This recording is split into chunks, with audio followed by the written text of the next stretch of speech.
The Holy Gospel according to St. Luke, the 21st chapter.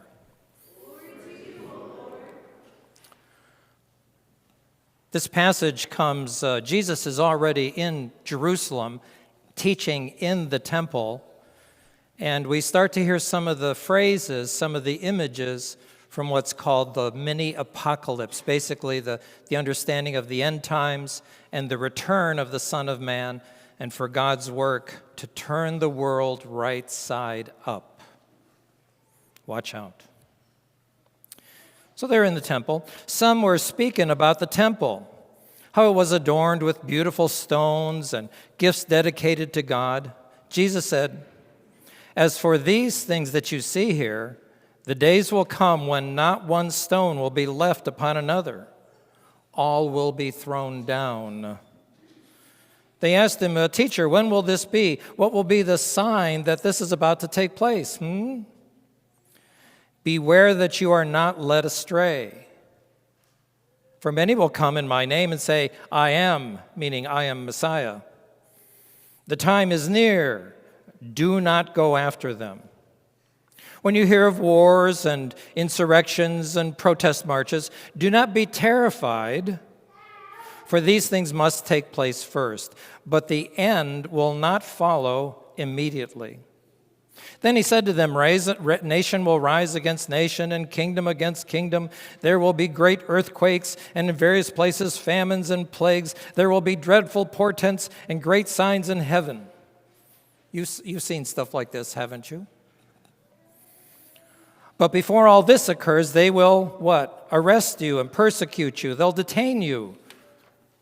They'll hand you over to the synagogues and prisons, and you will be brought before kings and governors because of my name. This will give you an opportunity to testify. So make up your minds not to prepare your defense in advance, for I will give you the words and a wisdom that none of your opponents will be able to withstand or contradict. You'll be betrayed even by family members, parents, siblings, relatives, friends. They will put some of you to death. You will be hated by all because of my name. But not one hair of your head will perish." That's important to me personally. "By your endurance, you will gain your souls." By your endurance, you will gain your souls. This is, my friends, is the gospel of the Lord. Praise to you, O Christ. Please be seated. I apologize for not mentioning that there's no children's message today. Yeah.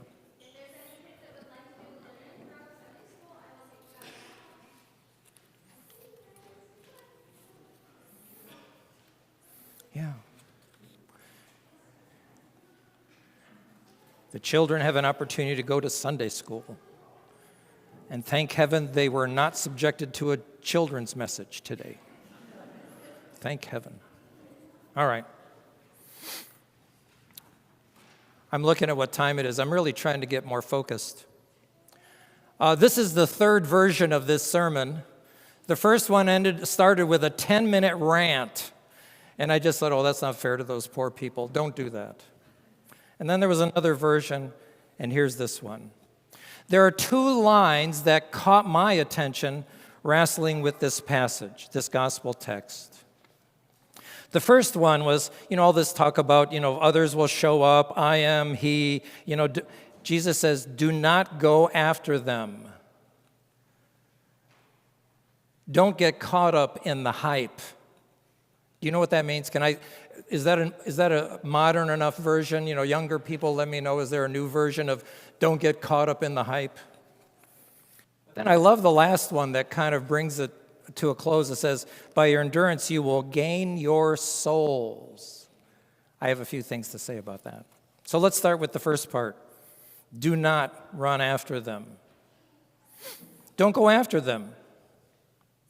What is it that draws us out of ourselves, out of our deep self? What is it that draws you out of your own soul and your own self-knowledge? And what is it that roots you into your true self, your real self? Jesus and the disciples are hanging out in the temple, and they're fascinated by all the stones.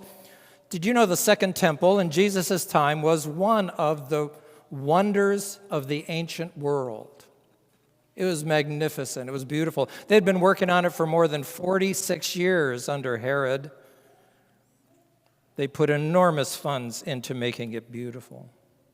Have you ever been someplace where you're just fascinated by looking at the buildings? You know, like a real cathedral, maybe the national. I've never been out of the country except to go to China, but have you ever seen a real Buddhist temple? Oh, it's a beautiful thing.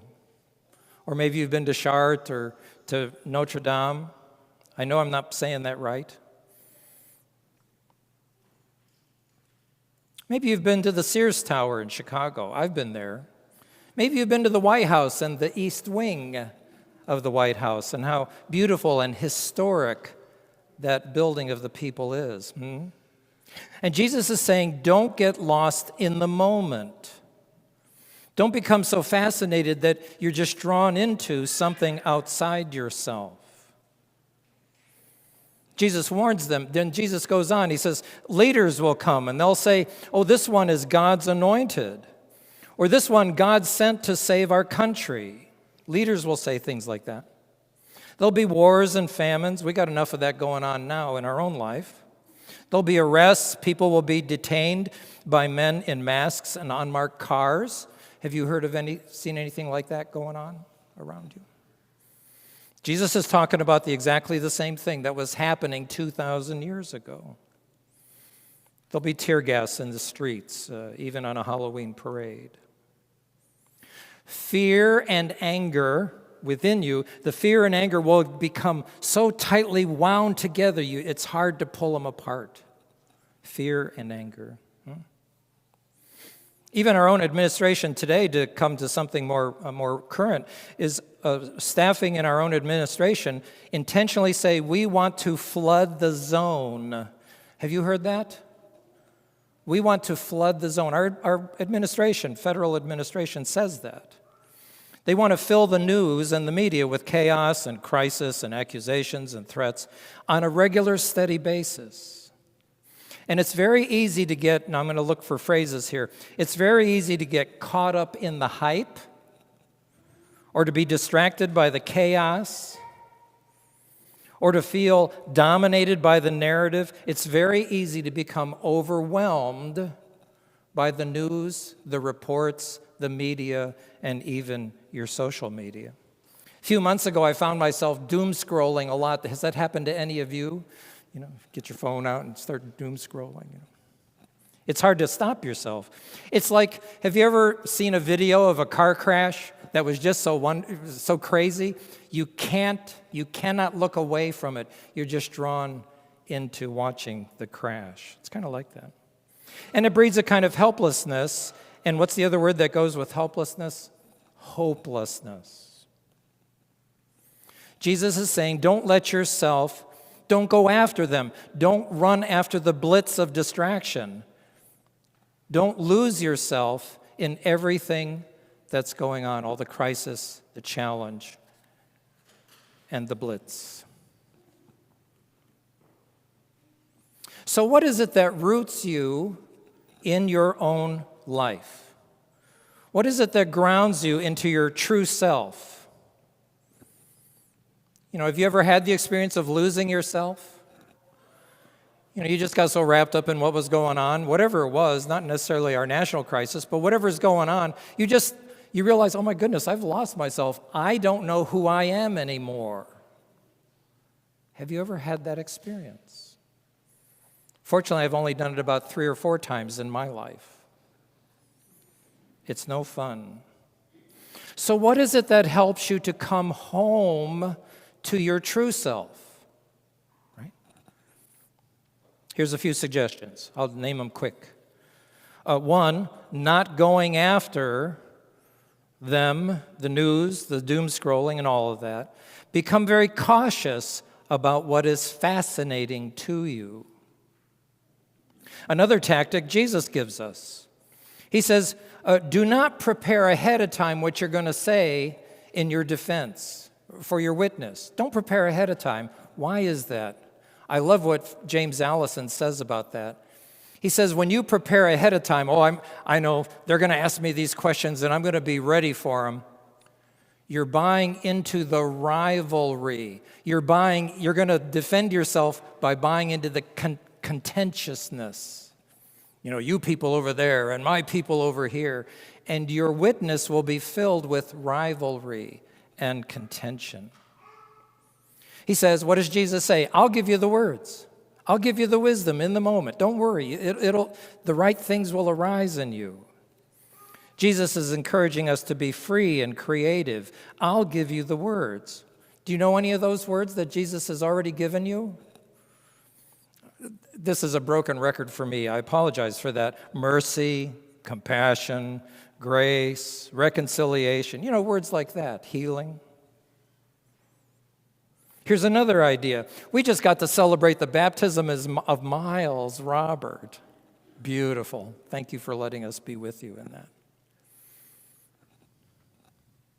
I've been wondering about something. What Luther says is when you wake up in the morning, say 3 times, I am baptized, I am baptized, I am baptized. It's a way of reminding yourself, first thing in the morning, that you are in God's life and love and grace and Christ's compassion. You are there. Do you ever, you all have phones, don't you, or computers? And I was thinking about this yesterday morning. This is dangerous, but I'm going to do it anyhow. On your phone, sometimes you have to go in there and you want an app, like the Park Mobile. In Lakewood, they use Park Mobile. So when I want to park my car and I don't have change. So you have to go to what is it called, the Play Store? Whatever the site is, and you have to download it, that's my word, or like install it onto your phone, and then you open it, right? You either download it, install, or you install and open, whatever those words are. 2 steps. But on your phone, there are, I dropped my notes. On your phone, and your computer, there are already apps and programs already in your computer and phone. And what you have to do is you just go in and turn it on, right? You hit the little slider that says, yes, I want this program to work. And I was wondering about baptism. Which one of these is baptism? Like when we're baptizing Miles and praying over him and putting the oil on him and blessing him with wisdom and counsel and might and strength, are we installing a program that then needs to be opened up through his life? And is it like that? Or is the grace of God, his humanity, the image of God already in him from the very beginning of the creation? And what we're simply doing is hitting yes and opening that software up because it's already in there. I don't know what the real Lutheran answer is. I just know that I think it's in there from the beginning. And our job is to simply awaken, turn it on, open it up, install it, or open up the code that is already in there. I don't know if that makes sense to you or not, but I like playing with it. A couple more. Keep dragging your bums here to worship into this community, right? I'm an old man. I really appreciate that anybody actually gets their bums out of bed and drives down here and gathers together. It's beautiful. We come together and we dare encourage one another and look at each other and shake hands and hold each other, and we sing and we pray and we're nourished at this table, and we dare to baptize little ones to remind us that we are all children of God. Keep dragging yourself in here. There's some churches I go to preach at, and they never invite me back again. I don't understand that, but I accept it. Now, some of you have phones. Here's another image of phones. My computer, I have a laptop computer, and I got a little message in my Word program that just said, updates are available. Restart your computer now or later. So the question is how do you restart yourself? How do you update the operating system that's inside of you? Or are you still living with the one you got when you were 6 years old and haven't updated it since then? I hope you're updating your software, that operating system inside of you. I bought coffee down in Berea a couple of months ago, and there's an older gentleman. I'm allowed to say that because I'm an old man myself. He comes in, and he pays with cash for his coffee. And the clerk, the server, says, "Oh, do you want your change?" He said, "Oh, that's right. You never accept your change." And he stood there and he said, "I never change." He said it 3 times, "I never change." Well, I'm standing next to him, pouring in the half and half. Shh, don't tell my wife I'm using half and half. But I pour in the half and half and some sugar. And I said, that's kind of interesting because the entire universe is changing around you. And he just kind of looked at me, and he gave me a scruff look and walked away. I just said to myself, "Honey, you've become fossilized. Don't become fossilized." Another one, here we go. I think there's 2 more to go. Yes, there are. Don't check out. Right? When you get overwhelmed, when you lose yourself, when the anger and the fear get wound together so tightly, it's easy to simply check out. Get good information. It's hard to find. About the scriptures, about Christianity, Christian nationalism, what's going on in our civic life together. You can find good information. There's a few of them out there. I found a few. The balance is how to be informed, yet not overwhelmed. The balance is how to be informed, yet not overwhelmed. It's a very high skill, and it takes a lot of work, because it's easy to get overwhelmed and fascinated and outside yourself. I love this quote. You still with me? I'm almost done. If everybody always lies to you, the consequence is not that you believe the lies, but rather nobody believes anything any longer. Let me say that last little bit. If everybody always lies to you, it's not that you believe the lies, but nobody believes anything any longer. And that's dangerous in a democracy like ours. Be willing to be engaged in our civic life, our common good, the general welfare. And what's the fancy word we use in church? God's shalom for all and for the whole creation. Stay connected to that. Here's the last line. I'm past third base. I'm almost done. I love the little line, "By your endurance you will gain your soul." Isn't that wonderful? Now, usually when I first read that years ago, it's like, oh, this is about salvation. This is about going to heaven. This is about being protected by Jesus. What I think now is this. You won't lose yourself. Remember I talked about, have you ever been in a spot where you just simply lost yourself? I don't know who I am anymore. But by hanging in there with Christ, with those fancy words, right, you will come home to your true self. You will be rooted in your real self, your true self, the real you, down deep in there. Yes, I agree with you, Miles. Yes.